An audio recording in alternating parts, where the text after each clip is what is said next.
Goran, 2-2, točka manj od pričakovanj pred tekmo. Ja, mi smo šli v to tekmo na zmago, zopet smo naredili en kiks na domačem igrišču. Nismo zadovoljni s to točko, v garderobi smo se zmenili že pred tekmo in med polčasom, da moramo osvojiti 3 točke, in na koncu se nam žal ni šlo.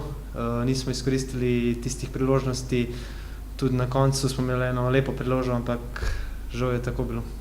Kaj pa v sami igri primanjkovalo, da bi se zgodba uspešno zaključila? Na začetku tekme smo imeli majhno nervozo, potem smo vzpostavili ta ritem, zadeli 2-krat, povedli, zopet ena majhna napaka in prejeli smo ta drugi zadetek. Mislim pa, da smo v drugem polčasu bili boljši nasprotnik, tudi Triglav je imel svoje priložnosti, žal na koncu 2-2.